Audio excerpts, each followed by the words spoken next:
अजान के अंदर अल्लाह अकबर कितनी मरतबा आता है? 6 मरतबा। 6 मरतबा। 6 मरतबा। अजान याद है आपको? पढ़ो। अल्लाह अकबर अल्लाह अकबर अल्लाह अकबर अल्लाह अकबर। ठीक है, अल्लाह अकबर का मतलब क्या है? अल्लाह एक है, अल्लाह सबसे बड़ा है। अल्लाह सबसे बड़ा है। अल्लाह सबसे बड़ा है, अल्लाह अकबर, अल्लाह सबसे बड़ा है। इसके बाद क्या पढ़ते हैं अजान में? अशहदु अल्ला इलाहा इल्लल्लाह, अशहदु इसका हाँ, इसका क्या मतलब है? मैं गवाही देता हूँ कि अल्लाह के सिवा कोई माबूद नहीं है। माशाल्लाह। इसके बाद क्या आता है? अशहदु अन्ना मुहम्मद रसूलुल्लाह। इसका क्या मतलब होगा? मोहम्मद अल्लाह के रसूल हैं। माशाल्लाह, मोहम्मद सल्लल्लाहु अलैहि वसल्लम अल्लाह के रसूल है। इसके बाद क्या आता है? हय्या अलस सलाह, हय्या अलस सलाह का क्या मतलब है? आओ कामयाबी की तरफ, सलात कहते हैं नमाज को। आओ नमाज की तरफ। इसके बाद क्या आता है? हय्या अलल फलाह। इसका क्या मतलब है? हय्या अलल फलाह का क्या मतलब है? आओ कामयाबी की तरफ। फलाह नेकी, आओ कामयाबी की तरफ, आओ नेकी की तरफ। इसके बाद क्या आता है? फजर की नमाज है तो अस्सलातु खैरुम मिनन नौम, क्या मतलब है इसका? नींद से बेहतर नमाज है। माशाल्लाह।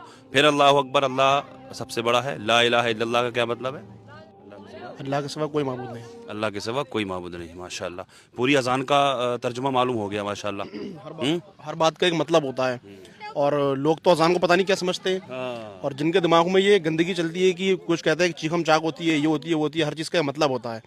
तो मेरा उनके लिए ये पैगाम है, और आज का वक्त ये है, गूगल करके सर्च करें, कम से कम अपने दिमागों से गंदगी को निकाल करके बाहर ट्रांसलेट करके देखें कि अजान का मतलब क्या होता है, तो उन्हें एक एक वर्ड का मतलब समझ आ जाएगा कि अजान का क्या मतलब होता है। और नहीं समझ आ जाएगा तो ये वीडियो देख ले, उन लोगों तक शेयर कर दे, क्योंकि पूरी नमाज अजान का मतलब यही है, अल्लाह अकबर, अल्लाह सबसे बड़ा है। हाँ बेशक अल्लाह सबसे बड़ा है, और अल्लाह अशहदु अल्ला इलाहा इल्लल्लाह, अल्लाह के सिवा कोई माबूद नहीं, अशहदु अन्ना मुहम्मद रसूलुल्लाह, मोहम्मद सल्लल्लाहु अलैहि वसल्लम अल्लाह के रसूल हैं। हय्या अलस सलाह, आओ नमाज की तरफ। हय्या अलल फलाह, आओ कामयाबी की तरफ, आओ नेकी की तरफ। अस्सलातु खैरुम मिनन नौम जो कहते हैं फजर में, वो आओ नमाज नींद से बेहतर है। और अल्लाह अकबर, अल्लाह सबसे बड़ा है। ला इलाहा इल्लल्लाह, अल्लाह के सिवा कोई माबूद नहीं, बेशक कोई माबूद नहीं। इतनी अच्छी बातें हैं इसके अंदर, फिर भी दुश्मनों को आग लगती है। न जाने अगर उनसे कुछ कहा जाता होता, कुछ कह, तब तो चलो ठीक भी था कि मतलब उनके लिए कुछ बुरा कहा जाता है, जब उनसे कोई मतलब भी नहीं है। ये तो सिर्फ एक ऐलान किया जा रहा है ना, नमाज का टाइम हो गया, आ जाओ। उनको तो किसी धर्म से मुसलमानों को बुलाया जा रहा है, नमाज पढ़ने के लिए मुसलमानों को बुलाया जा रहा है, ये ऐलान हो रहा है नमाज का वक्त हो गया, आ जाओ। लेकिन लोग क्या कह रहे हैं कि